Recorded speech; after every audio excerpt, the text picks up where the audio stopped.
asalaamaaleykum Sénégal asalaamaaleykum àdduna gis nga Adamo yow lay waxal maa ngi gisal nga def léegi-léegi ni vidéo moo tax ma wàcc suñ kër si kaw yaa ngi gis wàcc si suuf ñëw ba si poto lampe pour bëgg lu leer kese pour defal la vidéo waxaat la sa bopp yow Adamo de un yembar nga parce que góor buy xaste nga yow war ngaa xas kenn yow sa kanam ngay mel ne mongol bu rate yow au moins man ay bëñ kese laa manqué bëñ te damay am xaalis léegi dama koy defar incha allah ngay cagal sama kaw di dëmm-dëmmlu commencé di génn di wax yow man au moins ma tane man nee naa la man am naa ñu ma nawloo mais yow kenn nawloowu la parce que yow sa taatu neen say taat laa la wax la àdduna yëpp gis àdduna say yos yu lax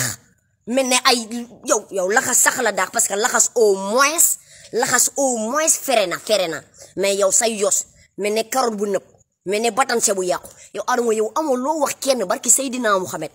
yow war ngaa taxaw yow nga ne yéeyaay yow man ngi xas man lenn rek nga mën a xas mooy ay bëñ yu baaxul kase si àdduna mais yow li mën a mën a xas moo bari te naa féq nga seytaane nga fii parapañ nga bëgg nga maa jaxase sénégalais yi ma wax nga ne yéeyaay man maa saaga Sonko wala wax man maa wax ay élément Sonko moo ñëw pour defal ma lii ay protection sa affaire yu naa féq yooyu nag ma si génne man ak yow sa ay potolam bi fay na salaamul xawlan sama nekk si lu mu lëm téléphone daa fay waaye kii lu muy wootee tamit du xaar ba ma pare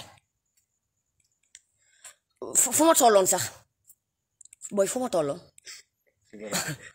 waaw mooy wax yow ngay jaay seytaane ak fii par rapport yéeyaay waaw merci ci lampe bi waaw nga ne yéeyaay iman lii wala booy Adamo yow xamoo sa bopp de barki Seydina Muhammad yor naa ay audio yoo xam ne yow yaa ma ko envoyé ngay saaga Sonko nday sa Sonko du sa morom mu bàyyi yow xam nga loolu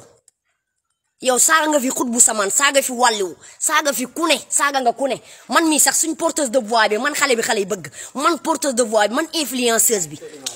nga saaga ma man yow war nga maa saaga yow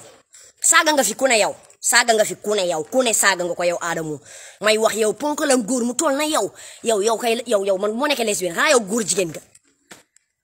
man dunduma loolu man Iman fu ma bëgg àgg lu ñàkk fayda duma fa àggal te nee nga lesbienne la dangay toog ba gis ma man ñu ne Iman am na relation ak benn jigéen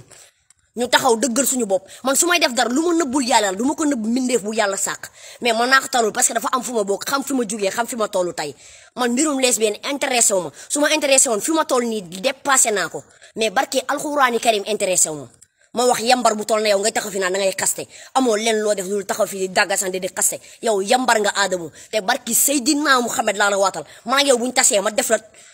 ba dëggati la yambar bi nga doon boo defaatee vidéo tontu ma dinaa génne sa audio yi nga doon saaga Ousmane Sonko man ak yow bi ñuy waxtaan WhatsApp nga bëggoon man ma jox la ay information moo tax nga saaga Sonko pour man ma dugg ci sa biir piège man munoo ma piège xale bu ndaw laa am xel